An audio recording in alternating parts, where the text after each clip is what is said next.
vous, que l'Éternel, Dieu de grâce, vous bénisse et qu'il vous comble de sa bénédiction. Nous allons donc aujourd'hui poursuivre et clôturer notre enseignement sur l'amour de Dieu versus l'amour du prochain.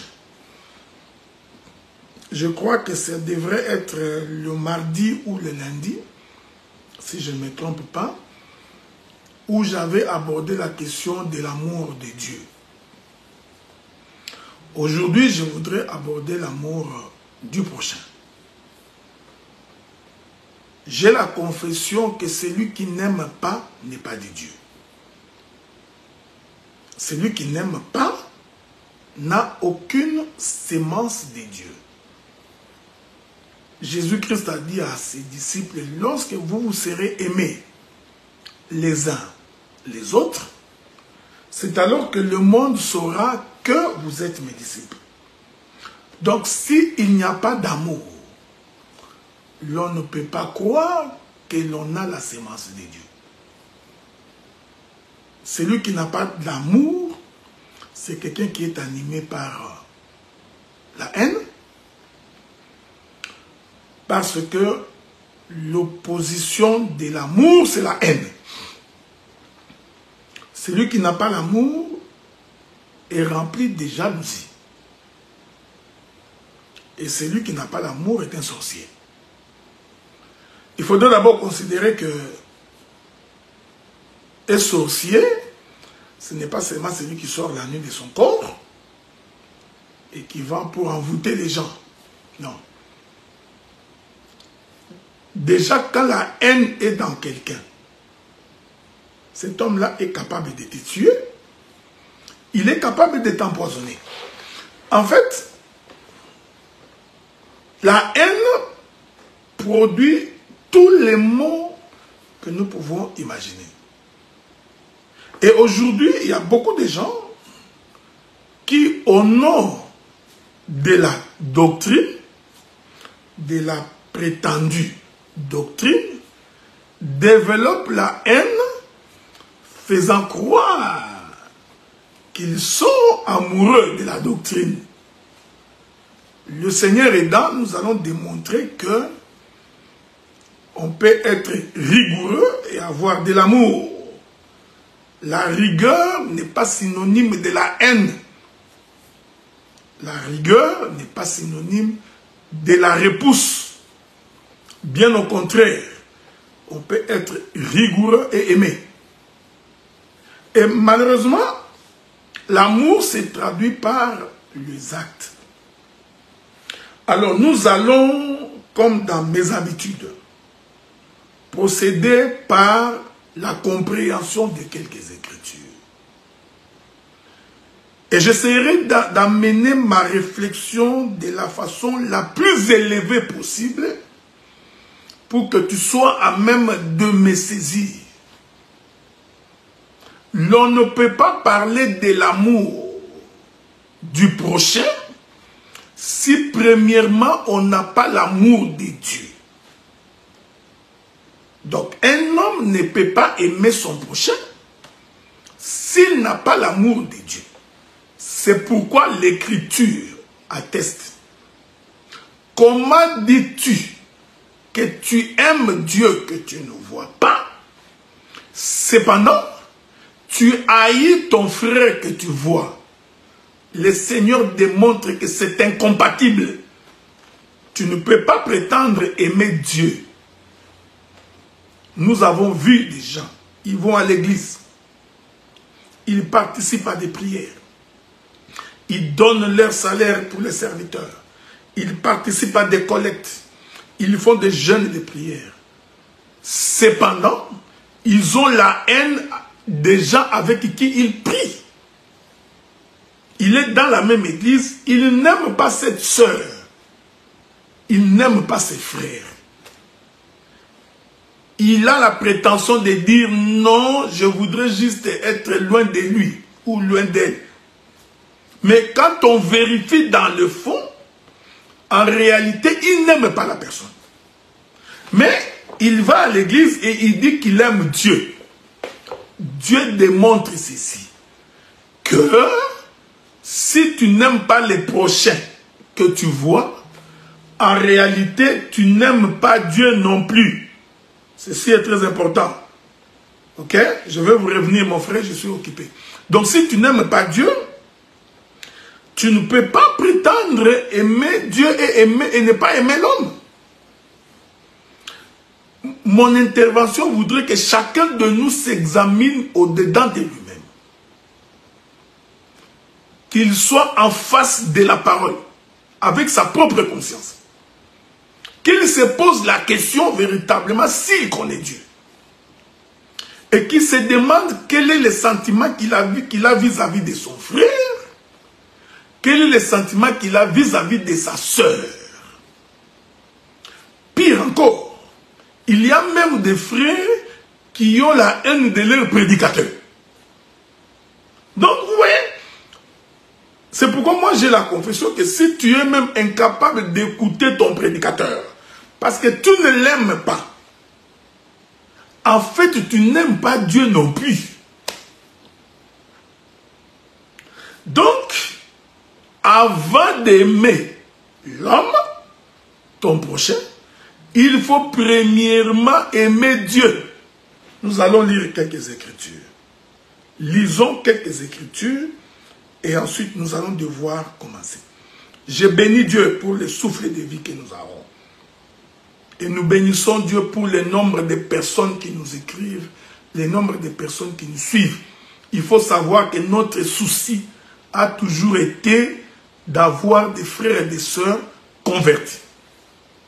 Des gens qui craignent véritablement Dieu, qui ne sont pas à la recherche de l'argent, ni à la recherche de la gloire. Quand nous venons auprès de vous, c'est seulement pour élever le nom de notre Seigneur Jésus-Christ. Prenons quelques écritures. Ça va nous aider à pouvoir avancer. Je prends le livre de Matthieu chapitre 19.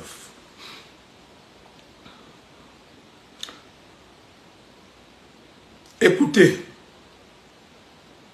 Je prends le verset 16. Lisons. Il est écrit.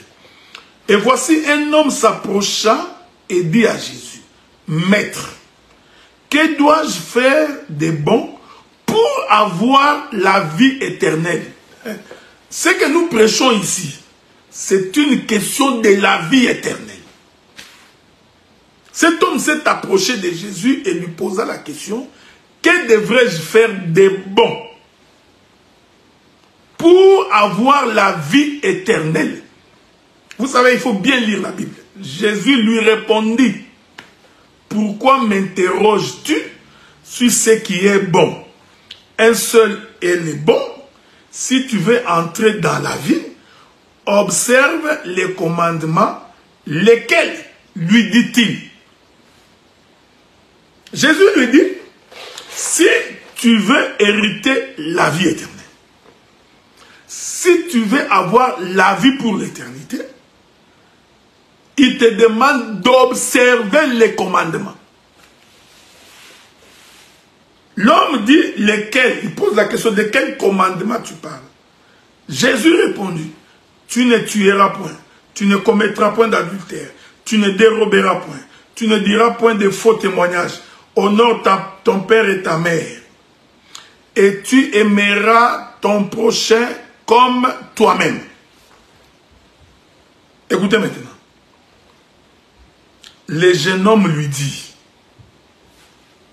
je suis en train de répéter ça pour que tu comprennes bien. Le jeune homme lui dit, j'ai observé toutes ces choses. Et que me manque-t-il encore? Jésus lui dit, si tu veux être parfait, va, vends ce que tu possèdes, donne-le aux pauvres, et tu auras un trésor dans les cieux, puis viens et suis-moi.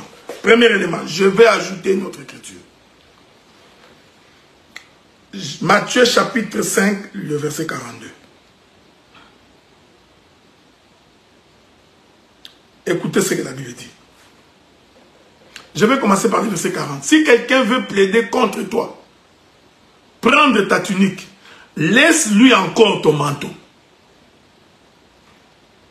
Si quelqu'un te force à faire 1000, fais-en 2000 avec lui. Donne à celui qui te demande, ne te détourne pas de celui qui veut emprunter de toi. Vous avez appris qu'il a été dit, tu aimeras ton prochain et tu haïras ton ennemi. Mais moi je vous dis, aimez vos ennemis, bénissez ceux qui vous maudissent, faites du bien à ceux qui vous haïssent, priez pour ceux qui vous maltraitent et qui vous persécutent. J'aime ça. L'amour du prochain. L'amour du prochain, c'est que un homme ne peut pas... J'ai mis une écriture, hein? Je vais trouver ça pour que la révélation soit facile pour toi. Matthieu chapitre 19, verset 19. Je répète ça. Vous vous souvenez, j'ai fait de mon mieux pour être votre pasteur, ok? Généralement, je suis dans les doctorats, je suis tenté d'aller là-bas. Matthieu 19, verset 19. Tu aimeras ton prochain comme toi-même. Je répète ça. Je vais répéter ça. Tu aimeras ton prochain comme toi-même. Maintenant, pour expliquer les prochains ici que tu dois aimer comme toi-même, je rentre au commencement. Je rentre dans les livres de Genèse. Écoutez ce que la Bible dit. Je suis dans les livres de Genèse. L'Écriture dit ceci.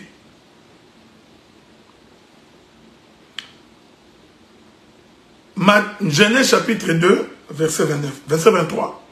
Et l'homme dit, voici cette fois, celle qui est os de mes os, chair de ma chair. On l'appellera femme parce qu'elle a été prise de moi. Lorsque Dieu crée Ève, il ramène Ève vers Adam. Adam confirme que Ève, c'est sa chair, c'est son os. Laissez-moi le dire autrement. Adam voulait dire, voici quelqu'un comme moi-même. On est d'accord, non? Tu aimeras ton prochain comme toi-même. Retenez le verset que j'ai dit là. Cette écriture-là d'aimer son prochain comme toi-même, dans la révélation, cette écriture concerne d'abord Adam. C'est-à-dire, Adam doit aimer Ève comme lui-même. Cela veut dire, en d'autres termes, Ève est sa propre chair. Ève est son propre corps. Je répète ça d'abord dans la révélation pour que tu saisisses. C'est ce que nous appelons l'évangile éternel. Parce que si je commence directement par aimer ton prochain avec qui tu manges, avec qui tu bois, ça c'est facile, tout le monde peut le faire. N'importe quel prédicateur peut ouvrir sa Bible et commencer à dire, bien-aimé, il faut aimer ton prochain, il ne faut pas tuer ton prochain, ne prends pas la femme de ton prochain. Ça là, n'importe qui peut répéter le verset. Là où nous marquons la différence, c'est lorsque nous allons toucher la révélation du ciel. L'Écriture dit d'aimer ton prochain comme toi-même. Quand l'Écriture dit comme toi-même, cela veut dire comme ton propre corps. Or, selon la Bible, le corps, c'est la femme de l'homme. Ce n'est pas moi qui dis ça. Je vais ajouter une autre écriture. Ok? Souffrez. Je suis en train de chercher l'écriture. Je ne suis pas pressé. Je suis en train d'espérer que je vais la trouver. Écoutez. Je cherche l'écriture, ok? Ne sois pas en colère contre moi. Regarde, je suis dans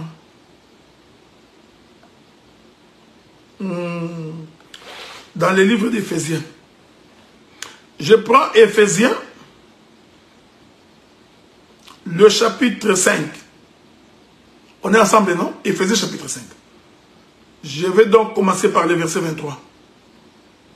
Non, commençons par le verset 22. Femmes, soyez soumises à vos maris. Ouf, qu'il y a des choses à dire ici. Il est merveilleux. Femme, là, un frère est en train d'être dans la joie. Écoutez, là, il dit à sa femme, pendant que je parle là, il dit à sa femme, tu as entendu, hein? Femme, soyez soumises à vos maris. Quand quelqu'un n'a pas la révélation, il ne comprend pas ce que nous disons. Femmes, soyez soumises à vos maris. Retenez ce que je vous ai dit. Tu aimeras ton prochain comme toi-même. J'ai expliqué que toi-même, là, c'est ton corps. Maintenant, je suis en train d'expliquer, ce corps-là, c'est la femme.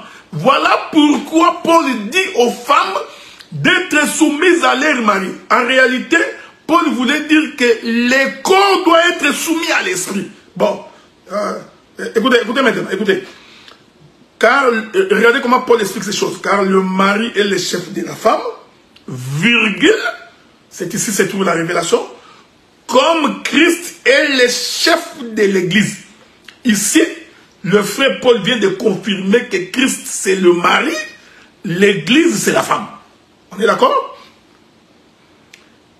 Qui est, hein, comme Christ est le chef de l'église, qui est son corps? Donc, le corps de Christ, c'est ça sa femme. Je vais le dire autrement. Ton corps, c'est ta femme. On est ensemble, non? Même toi qui m'écoutes, qui es une sœur, hein, la sœur là qui est en train de m'écouter, je t'informe que même toi, tu es un homme. Le corps là que tu as, c'est ta femme. Et ta femme là, qui est ton corps, doit se soumettre à toi qui est l'esprit. Voilà pourquoi l'Écriture dit en réalité dans l'homme, c'est l'esprit. Donc l'esprit doit avoir la suprématie sur le corps. C'est ainsi que Paul dit aux femmes d'être soumises à leur mari. La pensée prophétique de cette écriture, Paul voulait dire que le corps doit être assujetti à l'esprit. Vous devez, je dis d'abord ces choses parce que c'est cela le problème. Le corps doit être assujetti, dominé par l'esprit. Quand un homme, même une femme, n'a pas la capacité de dominer sa chair, nous comprenons qu'il y a une rébellion en lui. Et je vous informe que la rébellion est toujours de la femme. Il n'y a pas de rébellion dans l'homme. Il n'y a de la rébellion que dans la femme. Faites attention. La femme dont il est question, c'est le corps. Or, l'Écriture dit, tu aimeras ton prochain comme toi-même. Qu'est-ce que cela veut dire? Cela veut dire, tu aimeras ton corps comme toi-même. Toi qui es qui? Toi qui es l'esprit. Tu dois d'abord aimer ton corps. Parce que naturellement, personne ne déteste son corps. Vous voyez, hein? C'est ici l'évangile. Comme nous sommes là, il n'y a personne qui déteste son corps. Même si tu as des grosses joues, tu continues à l'aimer. Parce que c'est ton corps. Même quand tu as le ventre en Michelin. Michelin. Tu vois le ventre en Michelin, hein? Comme les pneus de Michelin. C'est ton corps. Tu vas pas le coup, tu continues à l'aimer. Là, tu vas commencer à acheter les gaines. Tu mets beaucoup de gaines là-bas pour que tu gardes ton corps. C'est ton corps que tu aimes.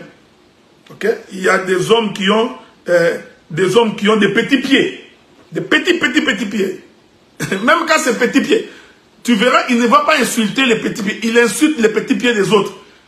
Regarde celui-là avec des petits pieds. Mais lui-même a des petits pieds. Donc même lui avec ses petits pieds, vous voyez frère, ça c'est naturel. Tout homme, il n'y a personne qui a déjà regardé les miroirs et dit que je suis vilain. Personne. Même s'il est vilain, il est moche. Mais quand il regarde la miroir, il trouve toujours qu'il est beau. Naturellement, l'homme aime son corps puisque comme lui-même. Ah, la Bible est parfaite. Avez-vous remarqué? C'est ça la pensée de l'Écriture. Et quand tu aimes ton corps, parce que je vais arriver. Quand tu aimes ton corps comme toi-même, tu aimes ton corps avec ses défauts. Même quand tu as les pieds X, tu aimes ce corps-là. Tu t'arranges pour que les X deviennent comme brancard, comme on dit au Congo. Tu vois? Quand tu as un teint un peu sombre, tu mets un peu de la pommade pour que ton teint devienne un peu, vous voyez, hein, teint chocolaté. Donc, vous voyez, chacun de nous aime son corps. Même avec ses défauts, il supporte son corps avec ses défauts. Bon, ici, je laisse les soins aux pasteurs, ils ont de la matière à prêcher. Voilà pourquoi même dans un ménage, l'homme doit aimer sa femme avec ses défauts. Pourquoi? Parce que c'est son propre corps. Voilà pourquoi le Seigneur, malgré nos défauts, malgré toutes nos imperfections, malgré nos vaines manières que nous avons de vivre, le Seigneur nous a aimés tels que nous étions. Okay? Ensuite, le Seigneur s'est arrangé pour commencer à nous donner la forme. C'est comme ça que tu te bats. Un peu de sport, manger de moins en moins, tu manges moins de viande pour que tu n'aies pas un ventre trop bédonnant. Donc, tu fais un effort, un peu de vélo, tu cours pour que tu sois en bonne santé. Tu te rases un peu comme ça, zéro faute. Donc, vous voyez, spirituellement, c'est ce que Christ fait avec nous. Maintenant, le Seigneur dit, tu aimeras ton prochain comme toi-même, c'est-à-dire comme ton propre corps. C'est ici que nous croyons que si quelqu'un n'a pas l'esprit du Seigneur, il ne peut pas aimer son prochain qu'il voit d'abord comme ça, comme son propre corps. Voilà pourquoi il est important de comprendre que si quelqu'un n'a pas la sémence de Dieu, si la sémence de Dieu n'est pas dans quelqu'un, cet homme-là ne peut pas aimer. C'est pourquoi vous allez voir dans la vie, il y a des gens qui vous haïssent, il ne vous a jamais vu. Vous ne vous êtes jamais parlé. Quelqu'un est venu lui raconter quelque chose de mauvais. C'est pourquoi il faut faire attention avec les gens qui viennent raconter toujours le mal des autres. Lui, quand il appelle, il ne parle jamais les biens de quelqu'un. Les gens qui appellent, ils t'appellent pour commencer à te dire, tu vois, ce frère-là est comme ça, il est comme ça, il est comme ça. Cette soeur-là est comme ça, cette soeur-là est comme ça, elle est comme ça. En fait, il est en train de t'inoculer le venin du serpent. C'est ainsi que tu vas voir quelqu'un que tu ne connais pas, que tu n'as jamais fréquenté, mais qui t'a déjà haï de loin. Mais pourquoi ça arrive? Parce qu'en cet homme-là, il n'y a pas la sémence de Dieu. Si on a la sémence de Dieu, on ne peut pas haïr son prochain. C'est pourquoi le Seigneur confirme et dit, comme ton propre corps. Pour démontrer que personne sur cette terre n'a haï son propre corps. Je vous ai dit, même l'homme le plus vilain n'haït pas son corps. Il continue à l'aimer, il peut même le transformer. Ils vont aller faire de la chirurgie esthétique aujourd'hui pour que le corps prenne une certaine forme parce qu'ils voudraient bien le changer. C'est ce que le Seigneur fait avec nous. J'ai toujours dit que même dans un ménage, c'est pareil. Tu aimes une femme, il faut d'abord que la femme accepte qu'elle a des défauts. Parce qu'il y en a d'autres qui n'acceptent pas. Tu vois? Que la paix de Dieu soit avec vous. Il faut d'abord toi-même tu acceptes que j'ai un défaut. On a dit coach. Tu commences à dire donc... moi, je ne connais pas les coach en français. J'essaie de trouver. Si quelqu'un connaît, peut me l'écrire. Donc, toi-même, tu sais que ta tête là est allongée. Comme le Bangoué tout. Dans le nord de la province orientale. Donc, il faut d'abord que tu reconnaisses que tu as la tête allongée. C'est ton corps, non? Oui. Maintenant, qu'est-ce que tu fais pour que la tête allongée ne puisse pas apparaître? Tu commences à mettre des capsons. Donc, tu t'arranges pour que ça disparaisse. Premier élément, tu reconnais les défauts. Deuxième élément, tu fais un effort pour enlever les défauts. C'est comme ça que beaucoup de femmes aujourd'hui ont beaucoup de boutons. Boutons partout, partout. Sa peau sans la poudre, c'est la catastrophe. Donc quand il regarde le miroir, lui-même, mais il aime toujours son corps. Oui, il ne l'haït pas. Ah, ça c'est ma face. Mais cette face est remplie de boutons. Qu'est-ce que j'ai fait? Fond de teint. J'achète pas n'importe quel MAC.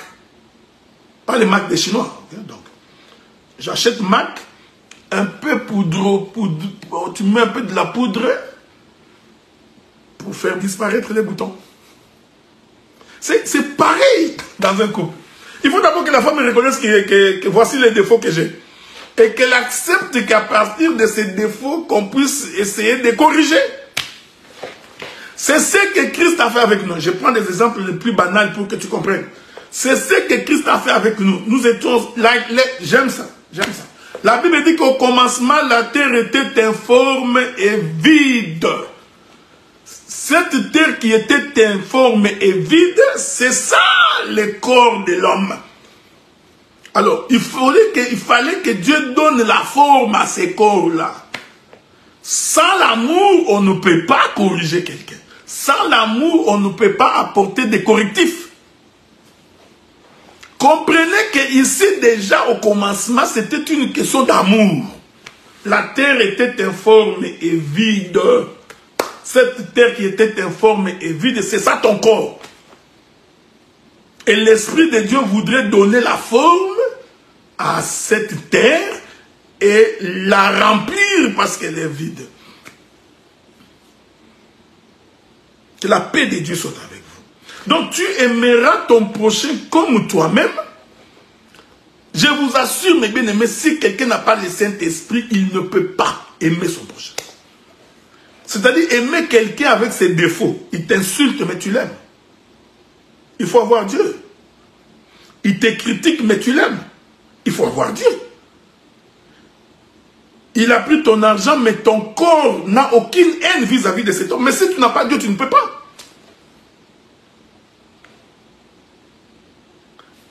Tu pardonnes autant de fois que l'homme te demande pardon. Autant de fois. Écoutez frère, il n'y a pas de limite pour pardonner à quelqu'un. Il n'y en a pas. Je vais vous lire l'écriture. Beaucoup de gens ont l'esprit de... beaucoup de gens ont l'esprit de toujours se justifier. Toujours. Il veut justifier, tu vois, il m'a fait ceci. Tu vois, ces gens-là ne m'aiment pas, ils me combattent. Non, non, frère. Le combat est fait pour nous, nous en aurons toujours. Mais je voudrais te rassurer que cela n'altère pas la sémence de Dieu qui est en toi. L'amour doit toujours y précéder. Prenons quelques écritures. J'ai encore une très belle écriture. Ici, je vais vous la donner. L'écriture dit ceci. Souffrez, hein? C'est dans les livres des gens, je crois. Attendez, ok? Sois pas pressé. Lisons encore une écriture. Ça nous permet de comprendre ce que la Bible dit. Je suis dans le livre de Luc, dans son chapitre 10. Luc, chapitre 10. Écoutez, un docteur, je suis dans le verset 25. Luc, chapitre 10, verset 25. Un docteur de la loi s'éleva et dit à Jésus pour l'éprouver: Maître, que dois-je faire pour hériter la vie éternelle? Sans amour, on ne peut pas hériter la vie éternelle. Jésus lui dit: qu'est-il écrit dans la loi que tu lis? L'homme répond: voyez, hein? Tu aimeras le Seigneur, ton Dieu, de tout ton cœur, de toute ton âme, de toute ta force et de toute ta pensée, virgule, et ton prochain comme toi-même. Je me réserve d'entrer dans la révélation parce que ce n'est pas ce que je voudrais. Ok? Parce que quand vous lisez l'amour de Dieu est divisé en deux parties. Il y a l'amour de Dieu et il y a l'amour du prochain. Je vais le dire autrement. Et il y a l'amour du ciel et il y a l'amour de la terre. Parce que l'amour de Dieu, c'est le ciel. L'amour du prochain, c'est la terre. Disons-le autrement. Au commencement, Dieu créa les cieux et la terre. Les cieux, c'est l'amour de Dieu. La terre, c'est l'amour du prochain. J'essaie de ne pas entrer dans les détails. Ok? Donc, toute la Bible se résume par ces deux amours. Tu aimeras l'Éternel, ton Dieu. J'ai expliqué ça, de tout ton cœur, de toute ton âme, de tout ton esprit, de toute ta pensée. Et tu aimeras ton prochain. J'aime ça. Comme toi-même. Je vais essayer de... Avant d'avancer, donnons une pensée de la révélation. Cette écriture explique les mouvements de Dieu qui quitte le ciel, qui vient chercher Adam. lorsque Adam pécha, on est ensemble, non? Lorsque Adam pécha, l'Écriture dit que Adam va fuir loin de la face de l'Éternel. Maintenant, Dieu qui est amour était dans sa suprématie et dans sa souveraineté, va faire un déplacement pour aller chercher Adam. C'est là où l'Écriture dit, Adam, Adam, où es-tu? Cette phrase-là, d'Adam, où es-tu? C'est ça l'amour du prochain. L'amour du prochain voudrait que Dieu se déplace du ciel et qu'il vienne chercher Adam. Pourquoi Adam est-il son prochain? Souvenez-vous que pour créer Adam, Dieu dit, créons l'homme à notre image, selon notre propre ressemblance. Donc Adam était un autre Dieu. C'est ça ce que Adam va répéter. Chair de ma chair, os de mes os. Je dois l'aimer comme moi-même.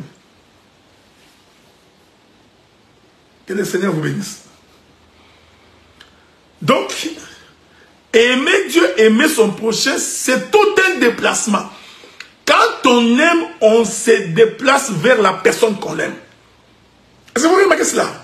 Donc, quand le Seigneur dit que tu aimeras ton prochain comme toi-même, la pensée d'abord spirituelle, c'est le plan du salut où Dieu vient se déplacer pour aller récupérer l'homme. Voilà pourquoi l'Écriture dit, au soir, Dieu se déplace et se met à la recherche de l'homme. Je vous évite ces choses-là parce que le déplacement du soir, c'est ça Golgotha. Parce que sur la croix, quand Jésus rendit l'âme, le soleil se coucha, c'était le soir, parce que c'est au soir que Dieu fait les déplacements pour aller chercher celui qui s'est perdu le matin. J'aime ça. Est-ce que vous me suivez? Et quand il se déplace le soir, quand il croise l'homme, il lui fait porter un vêtement. Bon, ça c'est ce que nous allons expliquer les 18 et les 25 de l'Assemblée des Saints de Montréal. Ta houlette et ton bâton me rassurent. Donc quand Dieu se déplace, il ne laisse pas Adam nu. Parce que c'est son propre corps. J'aime ça. Donc quand Dieu rêvait Adam, en réalité Dieu s'est rêvé lui-même. J'aime ça, j'aime ça, j'aime ça. C'est ce que cet homme a répondu à Jésus. Tu aimeras l'Éternel Dieu de tout ton corps, de tout. Et tu aimeras ton prochain comme toi-même. Donc aimer Dieu, c'est le mouvement du ciel. Aimer le prochain, c'est le mouvement de la terre. On est ensemble. Regardez. Je continue ma lecture. J'aime la manière dont la Bible se répète. L'Écriture dit ceci. Attends, il y a un frère qui m'écrit. Écoutez-moi. Laissez-moi répondre à ce frère.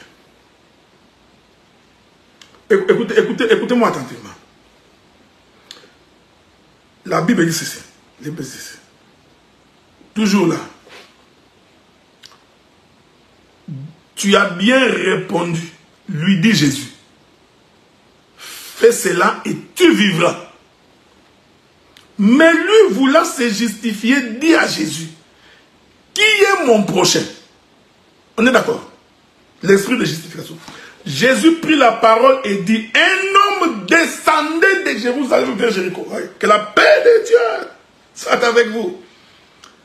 Pour expliquer l'amour de Dieu et l'amour du prochain, Jésus prit la parole et commença par dire, un homme descendait de Jérusalem vers Jéricho. Je vous avais dit, frère, oh, on ne peut descendre que de haut vers le bas. Ici, nous comprenons que Jérusalem, c'est le haut, Jéricho, c'est le bas. Que la paix du Seigneur soit avec vous. Je vais le dire autrement. Jérusalem, c'est les cieux. Jéricho, c'est la terre. Car au commencement, Dieu créa les cieux et la terre. On est ensemble, non? Donc Dieu créa Jérusalem et Jéricho.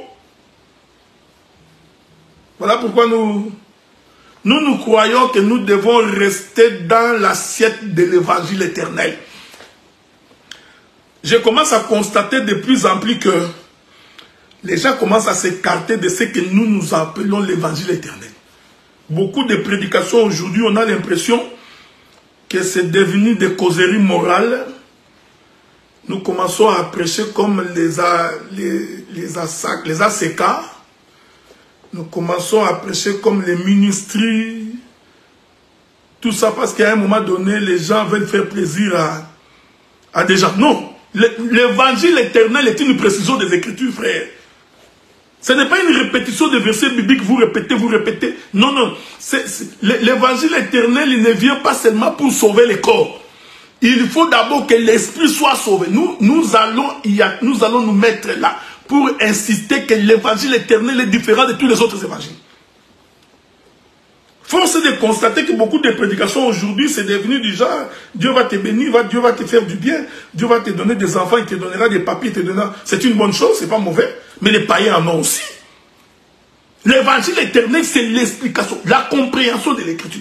Écoutez, frère, l'amour du prochain, ne croyez pas que c'est facile. C'est du genre, il faut aimer ton prochain. Non, non, non, non. Si tu ne saisis pas la profondeur de ce que j'ai dit, ton esprit n'aimera jamais même un prochain que tu vois. C'est pourquoi tu vois, il y a des gens qui ont des difficultés pour aimer. Ça leur prend beaucoup d'efforts. Ils doivent gêner. On ne gêne pas pour aimer. Quand la chose de Dieu est en toi, tu dois aimer. Écoutez ce que la Bible dit.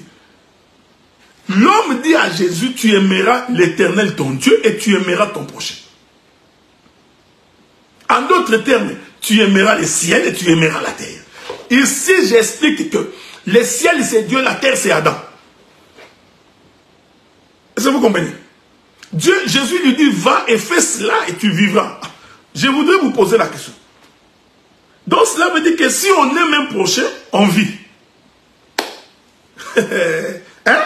Donc à votre avis, donc si tu aimes ton frère physique comme ça, tu vas vivre. C'est ça que l'Écriture dit, non? Fais cela et tu vivras. Donc il suffit seulement d'aimer quelqu'un. C'est fini. Tu as la vie éternelle. Ça c'est comprendre la Bible comme les livres de Tintin au Congo. Ça c'est pas Kalao, hein? On vit par la parole. Donc, c'est de faire ces choses. C'est aussi expliquer la pensée de l'écriture cachée dans ces choses. Jésus, l'homme pour éprouver, Jésus pose la question. Qui est mon prochain? Ici, nous donnons d'abord la pensée spirituelle de l'écriture. J'ouvre d'abord le ciel. Parce que moi, j'ai la confession que c'est le ciel qui nourrit la terre. Si le ciel est fermé, la terre est désertique, frère. La doctrine est désertique. Si la prophétie, la révélation n'est pas donnée, ça c'est ma confession. Si le ciel est fermé, la terre sèche, elle ne produit rien. Voilà pourquoi dans la vie des enfants de Dieu, dans la vie des fils de Dieu, il faut leur ouvrir les cieux. Quand les cieux s'ouvrent, le peuple est béni. La bénédiction vient par l'ouverture du ciel.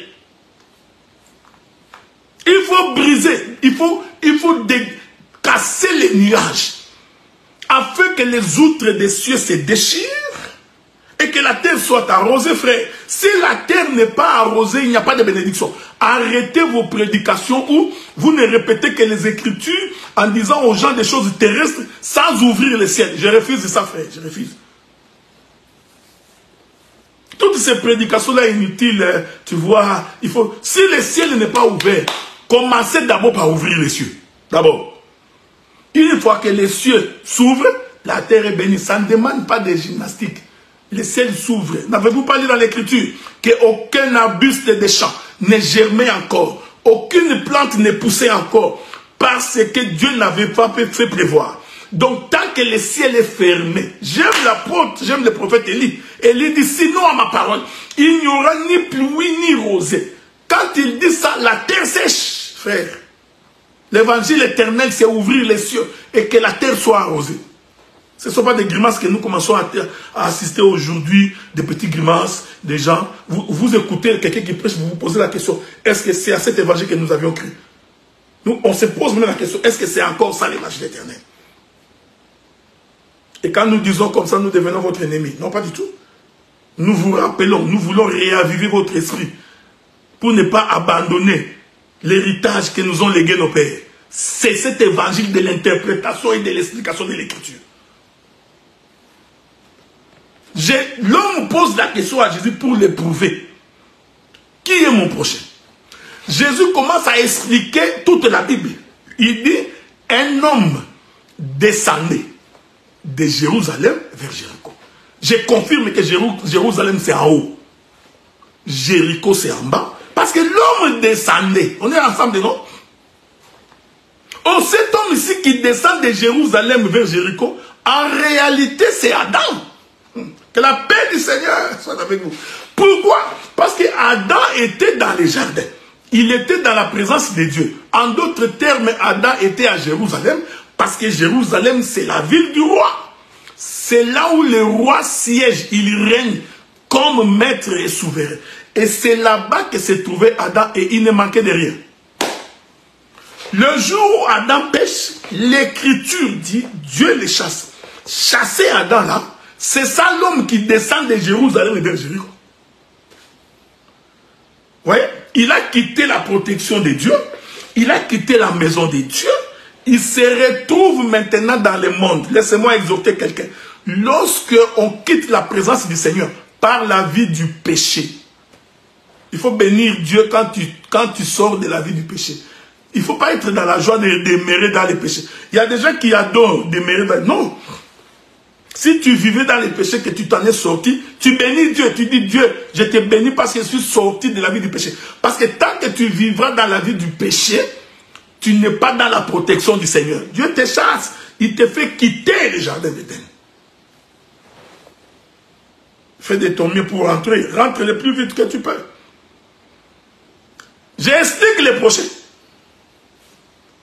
L'homme descend. Je vais lire l'écriture pour vous. Je ne lirai pas toute la Bible, toute l'écriture parce que c'est long. Pendant qu'il descendait, il tombe au milieu des brigands qui les dépouillèrent, les chargèrent de coups, s'en allèrent, les laissant à demi-mort. Je ne fais pas la pastorale ici, je vais laisser les pasteurs faire ces choses-là.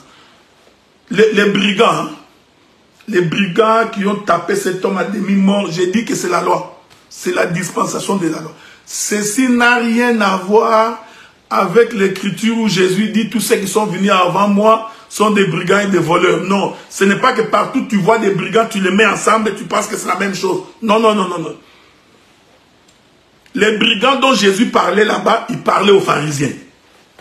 Même dans cette hypothèse-là, les pharisiens relevaient du sacerdoce de Moïse. Je confirme donc, les brigands, c'est les sacerdoces de Moïse.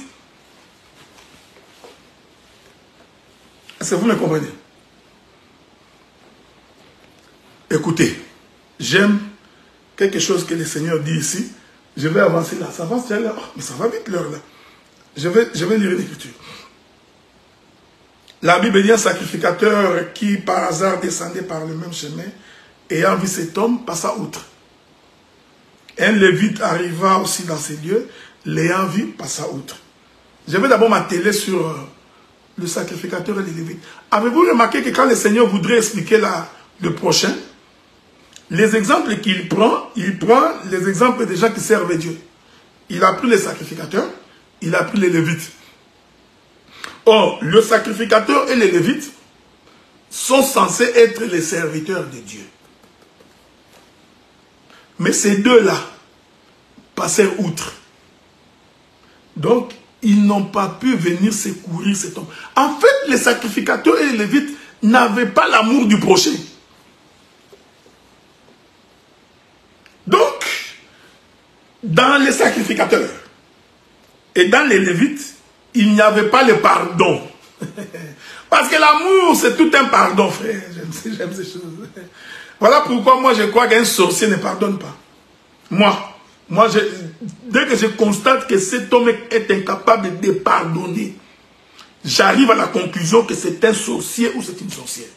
Ça, c'est ma confession. Tu peux dire ce que tu veux. L'homme peut se justifier de toute manière. Non, ce n'est pas que je ne pardonne pas. Là, tu vas commencer à dire, non, ce n'est pas que je ne pardonne pas. Je pardonne, mais... Non, celui qui ne pardonne pas est sorcier. Sorcier. Sorcier.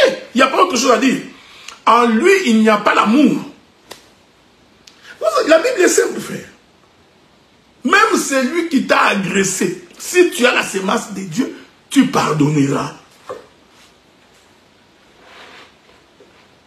Donc, ce qui caractérise les sacrificateurs et les Lévites.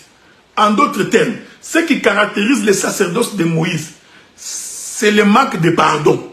Donc, au temps de Moïse et au temps de Lévi, d'Aaron, des sacrificateurs, des Lévites, le pardon n'existait pas. Voilà pourquoi quand ils sont passés, ils ont vu quelqu'un qui a été tabassé à demi-mort. C'est-à-dire, ils ont vu le frère Adam gémissant par terre. Ils passèrent outre. De loin. Ils regardaient, ils disaient, ah frère, je comprends ta situation vraiment, que le Seigneur te soutienne. Aucune compassion, aucune pitié. Il s'en fout de ta souffrance. Il les regarde de loin. C'est pourquoi moi je crois, quand Dieu t'appelle au ministère, vraiment au ministère, et qu'en toi, il n'y a ni compassion, ni pardon, quelque chose semble dire que tu n'as pas été choisi de Dieu. Parce que le ministère est lié à la compassion. La compassion de l'âme qui gémit, la compassion de l'âme qui souffre. Le ministère n'a pas souci d'abandonner une âme dans la souffrance. C'est pourquoi nous nous battons nuit et jour. Même s'il y a des problèmes, même s'il y a des difficultés, nous faisons un effort pour que nous soyons bien avec vous. Pour que nous marchions toujours ensemble. Maintenant, quand un sentiment commence à t'habiter pour haïr ton frère, comprends que le diable est entré dans ta maison. Est-ce que vous comprenez ce que nous disons? Comprends que le diable est entré. Le ministère ne se réjouit pas de la souffrance de l'autre. Ça, moi, j'ai des difficultés à comprendre ça. Le ministère ne se réjouit pas des échecs des autres. Non. Le ministère, bien au contraire, compatit. Et trouve les moyens de relever ceux qui sont tombés. C'est ça le ministère, frère. Je vais lire une écriture. Je vais revenir là-bas après. Lisons une écriture. C'est ce que le frère Paul dit. Qu'est-ce que le frère Paul dit? Attendez. Ah, il est merveilleux. Attends, je vais vous trouver cette écriture-là. Le frère Paul dit quelque chose en Romain.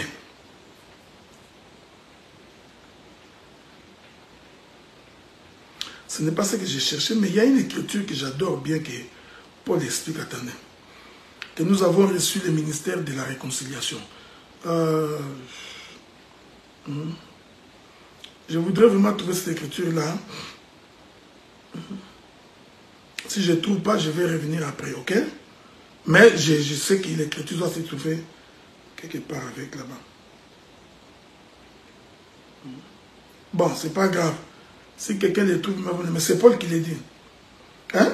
Et Paul dit, nous avons reçu le ministère de la réconciliation. Pour réconcilier.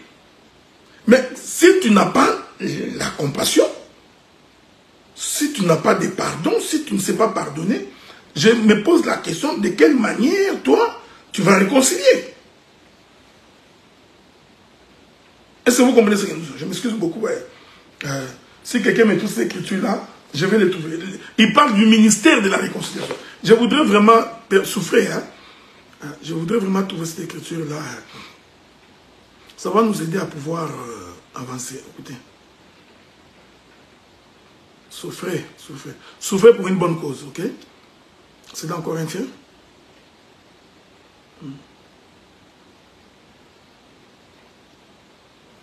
Bon, voilà. Je suis dans 2 Corinthiens chapitre 3. Non, 2 Corinthiens chapitre 5. Hein, c'est ça. Ah, 2 Corinthiens chapitre 5. Prenons 2 Corinthiens chapitre 5. Je voudrais même commencer par le verset 16. Ainsi, dès maintenant, nous ne connaissons personne selon la chair. Et si nous avons connu Christ selon la chair, maintenant nous ne le connaissons plus de cette manière. Si quelqu'un est en Christ, il est une nouvelle créature. Les choses anciennes sont passées. Voici, toutes choses sont devenues nouvelles.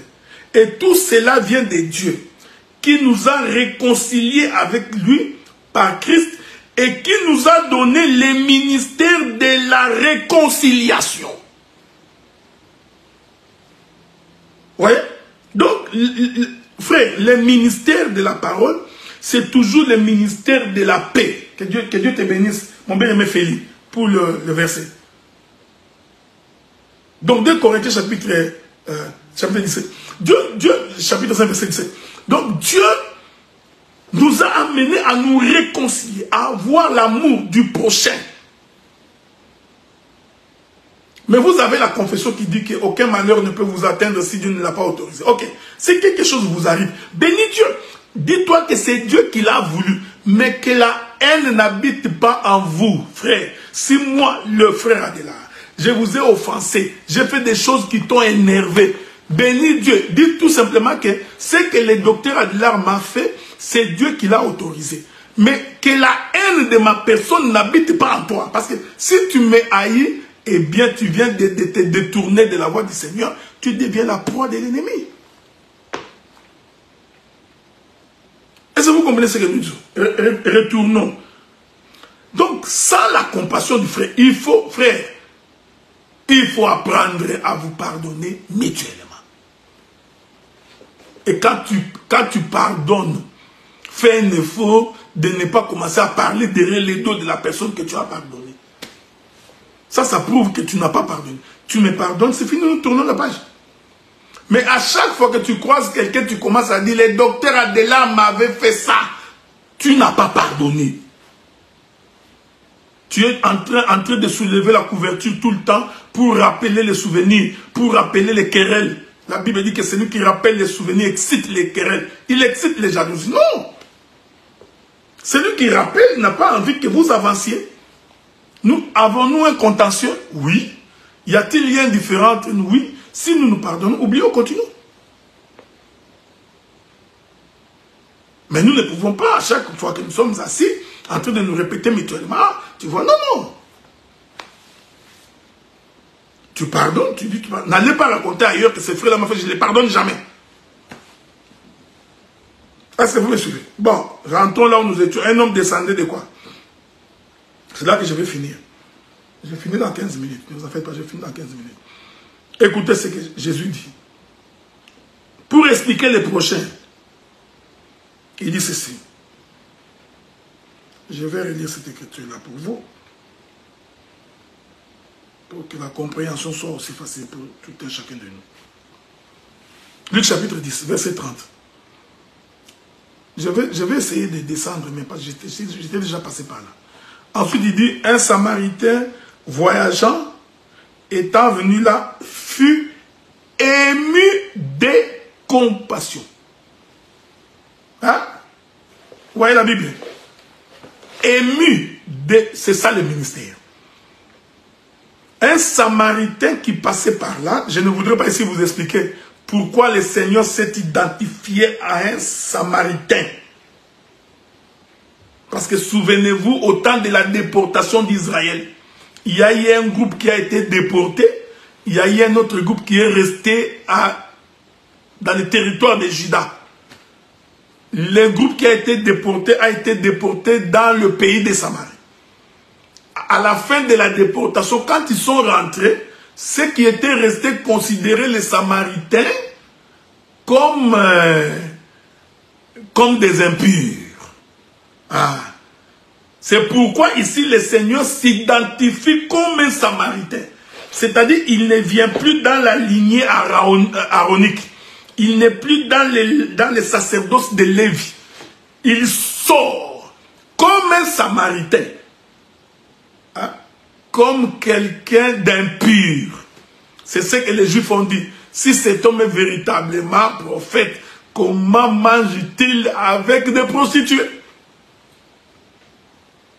Un Samaritain voyagé, étant venu là, fut ému de compassion. La compassion est liée au pardon. C'est-à-dire, cet homme-là, ce Samaritain ici, voyageait avec le pardon. Il est merveilleux. Que la paix de Dieu soit avec vous. Parce que moi, quand j'ai des révélations comme ça, j'ai l'impression que mon esprit est en train de bouillonner. La compassion, c'est tout un vêtement, frère. C'est tout un vêtement. Il ne peut pas y avoir compassion s'il n'y a pas de vêtements. Voilà pourquoi quand le Seigneur fait les déplacements comme les Samaritains pour aller retrouver Adam qui avait fui après avoir mangé les fruits de la connaissance de l'arbre de la connaissance du bien et du mal, le Seigneur s'est déplacé avec tout un vêtement. Parce que l'Écriture dit, le Seigneur fit un vêtement en peau d'animal et couvrit la nudité. J'ai compris que ces vêtements-là, c'est toute une compassion. Quand on a compassion de son frère, quand on a compassion de sa sœur, on couvre sa nudité, frère. Couvrir la nudité ici ne veut pas dire compromettre. Ce n'est pas de la compromission. Couvrir la nudité, c'est ça même le pardon. C'est pourquoi vous allez remarquer, un véritable couple qui s'aime, ils savent se protéger mutuellement. Vous savez, quand on grandissait, on se posait la question, mais comment cet homme ici, avec une femme, tous deux des fumeurs de cannabis, ils marchent comme ça, mais ils s'aiment. L'autre là va voler, parce que moi j'ai grandi vers Ngaba là-bas, il y avait ce qu'on appelait les Italiens, qui étaient des voleurs de bijoux. Tu verras un voleur de bijoux avec une autre femme aussi, sa femme, voleuse de bijoux. Mais quand le voleur a volé, la femme va couvrir. C'est un exemple que j'ai pris comme ça. Le Samaritain, ça veut dire que dans la gibecière du Samaritain, la compassion y était. Frère, c'est lui qui ne compatit pas au malheur des autres. C'est un démon, c'est un démon. C'est un sorcier. Le ministère de l'apostolat ne te donne pas le droit d'haïr les gens. Moi, je ne crois pas à ces choses-là. Comment un apôtre peut haïr un apôtre à la haine? Il ne parle que le mal de son frère. Et il se cache derrière, tu vois, je suis apôtre, je vais sur la doctrine. Non, non, non, non. L'apostolat est une compassion. Ému de compassion. Je vais lire une autre écriture. Mais c'est quoi cette affaire-là? Vous voulez détourner le peuple de Dieu de cette manière-là. Je vais lire une autre écriture. J'ai les écritures en tête ici, mais il faut que je les trouve.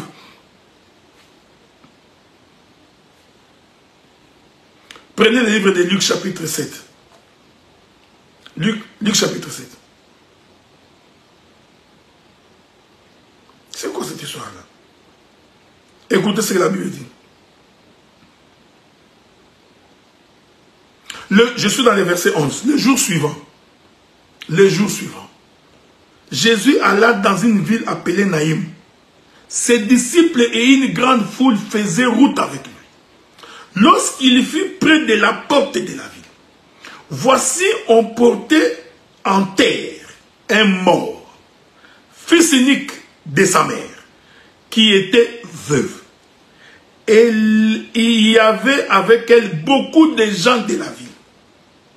Le Seigneur l'ayant vue, fut ému de compassion pour elle et lui dit, ne pleure pas. Essayons de ne pas entrer, ok? Nous sommes capables d'entrer là-bas et de sortir avec beaucoup d'éléments. Jésus partait à Naïm. Il croise une femme qui partait pour enterrer son fils qui était mort. Et j'aime la précision de la Bible, c'était son fils unique. Je vous informe que ce qui se passe ici, c'est la mort de Jésus, hein, mais laissons ça d'abord à côté. Ému de compassion, demande à la femme de ne pas pleurer. Mais Jésus pouvait dire, oh, je ne connais pas cette femme-là, c'est leur affaire, qu'ils aillent là-bas, allez-y, allez enterrer. Le ministère de la parole doit avoir la compassion, frère. Toujours. C'est une arme redoutable. La compassion est une arme offensive. Quand j'ai pitié de toi, en réalité, j'ai la suprématie sur toi. Celui qui a compassion a toujours de l'autorité sur celui vers qui on compatit. Ça, vous devez le savoir, non? Quand tu vois, quand j'ai pitié de toi, en réalité, cela dénote de ma supériorité sur toi. C'est ça le ministère. C'est ça le ministère de la parole. Quand on aime, on ne dit pas le mal de son frère. Quand on aime, quand on a l'amour de Dieu, on n'entraîne pas les autres dans la haine de son frère. Il y a des gens qui sont comme ça. Ils ne t'aiment pas, ils voudraient que tout le monde aussi ne puisse pas t'aimer.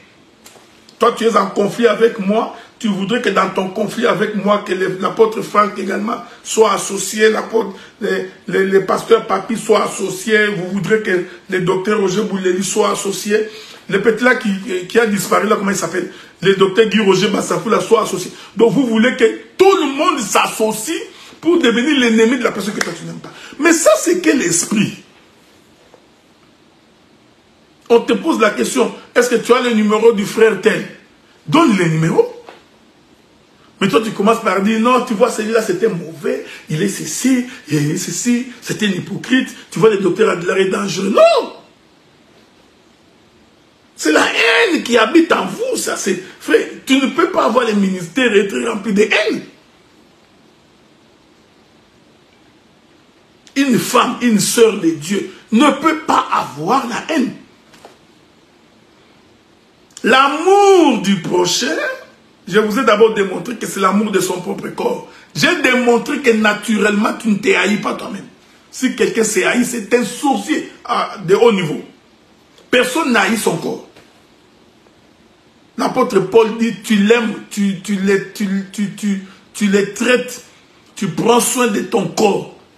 Maintenant, le Seigneur dit, ton corps là que tu vois, tu dois aussi aimer ton prochain comme toi-même. Dis-moi si tu n'as pas Dieu, si tu peux le faire. Ton frère est en train de souffrir, ça ne te dit rien. Il est possédé, tu n'as pas compassion. Il passe par des moments difficiles, ça ne te dit rien. Au contraire, tu fais des projets pour qu'il tombe. J'ai entendu quelqu'un dire, le jour où nous l'aurons dans notre filet. Mais je vous informe, mes frères, celui qui a Dieu, même s'il tombe dans un filet, il s'en sort toujours. Il n'y a qu'un fils de la perdition. Quand il tombe dans un filet, il est perdu. Parti pour toujours. Mais un fils de Dieu, s'il tombe, il va se relever. Donc il n'y a donc pas de raison pour toi de te réjouir lorsque un fils de Dieu est tombé. Non! Parce qu'il finira par se relever. Et quand il va se relever, tu seras la honte va te couvrir. Il ne faut... Le frère David dit ceci. David dit ceci. Je vais dire ça pour vous.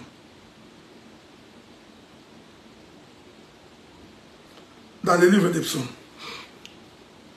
David dit ceci. Souffrez avec moi.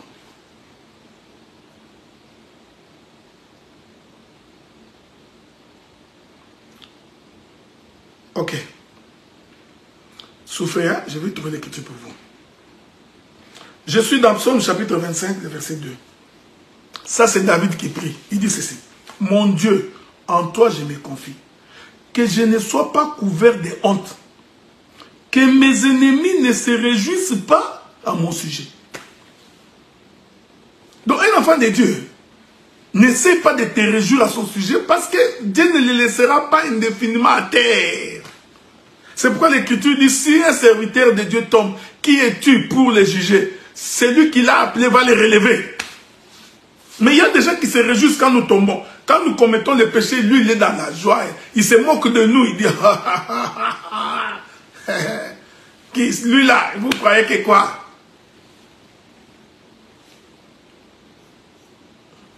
J'aime ce que David dit. Psaume 35, verset 19. Ça, c'est la prière que j'ai toujours fait chaque jour. David dit ceci. Que ceux qui sont à tort mes ennemis. Il y a des gens. Il est ton ennemi gratuitement. Tu n'as rien fait. Tu n'as pas pris son argent. Tu n'as pas pris sa femme. Tu ne l'as pas insulté. Tu n'es pas entré dans sa maison. Mais il est devenu ton ennemi. Il te déteste à mourir. Vous ne vous êtes jamais vu. Il y a un homme qui se trouvait quelque part là-bas en Europe. Mais ce gars-là me déteste. Nous ne nous sommes jamais vus. Quand il parle de moi, c'est avec dédain, comme si j'ai pris sa femme. Bon, bien que je ne connais même pas sa femme. Ce n'est même pas dans mes intentions. Est-ce que vous comprenez? Mais l'homme se dit homme de Dieu, ministre de la parole et d'une assemblée de saints. Mais est-ce que nous rêvons? Nous sommes en train de rêver. Est-ce que je rêve debout? Et vous verrez les gens assis dans une réunion, dit-on des serviteurs. L'autre est en train d'insulter l'autre serviteur. Il y a les autres qui acclament. que mon âme ne s'associe pas à des assemblées comme ça. Jamais. David dit que ceux qui sont à tort mes ennemis ne se réjouissent pas à mon sujet. Que ceux qui me haïssent sans cause ne m'insultent pas du regard. Non, non, il faut refuser ça. Voilà pourquoi l'homme de Dieu, le serviteur de Dieu, l'enfant de Dieu, fils et fille de Dieu, même quand tes ennemis te lancent des flèches, tu continueras à prospérer. Les gens qui vont penser que tu vas échouer, ils te verront toujours réussir.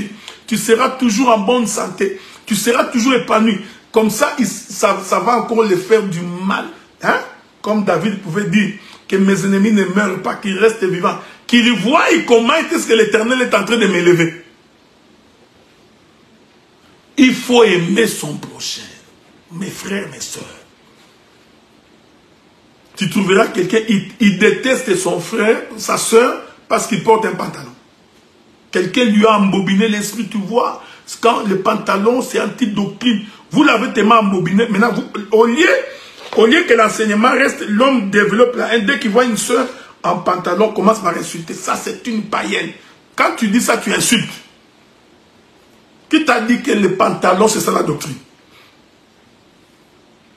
Qui t'a dit ça? Que le pantalon, c'est ça la doctrine? Non, vous voyez, quand nous voyons les sœurs avec beaucoup de mèches, ce sont des païens. Mais 90% de nos prédicateurs aujourd'hui qui étaient noirs sont devenus des blancs. Vous n'avez pas remarqué ça? Hein? Ils ont tous bruni. Spécialistes dans Carolite, Mekako, Asepso, Monsieur Dire. Et ça là, vous ne voyez pas. Nous n'avons pas des sœurs qui étaient noires, qui sont devenues blancs? Nées de nouveau. Mais frère, au lieu d'avoir compassion, non, les gens s'attellent sur des choses qui créent la haine, qui créent la division. Il faut aimer son prochain. Et je te dis, quand tu aimes ton prochain, c'est une arme redoutable. Voilà, je crois, je sais pas, j'avais beaucoup de choses à dire, mais je ne peux pas tout dire en ce moment ici. Donc j'ai expliqué en 2 séances l'amour de Dieu et l'amour du prochain. Je ne suis pas rentré dans beaucoup de révélations, parce que je n'ai pas voulu entrer dans beaucoup de révélations. Je n'ai pas voulu. Je n'ai pas voulu entrer dans beaucoup de révélations, parce que si nous entrons là-bas, nous n'allons pas nous en sortir. J'ai pris quelques éléments de la révélation pour démontrer que quand la sémence de Dieu est en toi, frère, les gens vont témoigner. Ça ne demande pas de gênance, ça ne demande pas de loupe pour aller regarder. Ah non! Ton comportement, ta manière d'être, ta manière de vivre, comment tu vis avec les gens, comment tu réponds, comment tu agis, la manière dont tu te comportes, témoignera que la sémence de Dieu est en toi. Que la paix de Dieu soit avec vous et que Dieu vous bénisse. Nous allons donc nous séparer pour aujourd'hui. Je ne sais pas quand est-ce que nous allons nous retrouver, mais que Dieu nous prête vie. Nous allons revenir, ok? Que Dieu vous bénisse.